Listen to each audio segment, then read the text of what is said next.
My name is Joe Ratterman. Been a member here at Journey for several years, and as a good friend of mine and co-founder of the Worship Wagon, Bruce McGregor.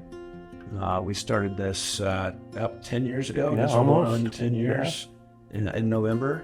You know, in a nutshell, what Worship Wagon is a church under a bridge outside for a small portion of the homeless population in Kansas City. We really are kind of hitting a unique segment of the homeless society, but we have a regular group, a core group that comes all the time, and then others that come in and out.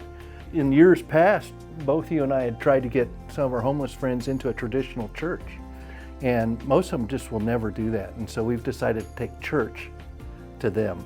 Exactly. And it's been pretty powerful. And I would say spiritually, you know, we've seen a number of people give their life to the Lord. Some there have already known Jesus, you know, and they have a relationship with Jesus, but their faith has been encouraged and the flame has been stoked because of Worship Wagon there. And so we're seeing a spiritual impact there. I would say, you know, for some, we may never change their physical conditions maybe, but we can change their spiritual trajectory. And to me, I think that's phenomenal, because I believe in heaven and I believe things are going to be different and there won't be any more homelessness or hunger. And so I think that's exactly right. You know, the genesis for Worship Wagon, as you said, is to bring the church to people on the street. These are folks that probably are not going to find themselves in the church like we're used to, except for this opportunity. We really think about this not as giving church to the homeless as much as holding church services for all of us, and the homeless are part of that population.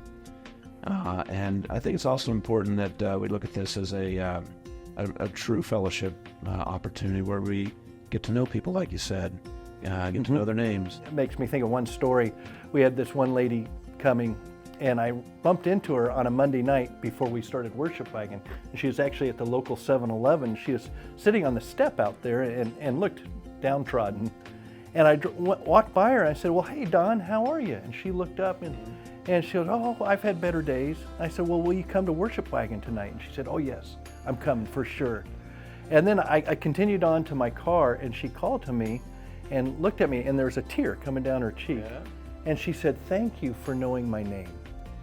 And it's just powerful when you know someone's name. It gives them dignity, and for so many of our homeless, they feel invisible. So just by knowing their name, it can be a powerful tool to touch their hearts. Like you said earlier, it's not something we do for the homeless, it's something we do with. And so it doesn't sound like a big change, but it actually is a pretty big paradigm shift. Yeah. It's fun to see how God touches people's lives in that unique setting. Absolutely. This is going to go on, as long as we're involved. I think this is as long as we can. Going. Yeah, that's right. 10 years in and many more to go. It's still going strong.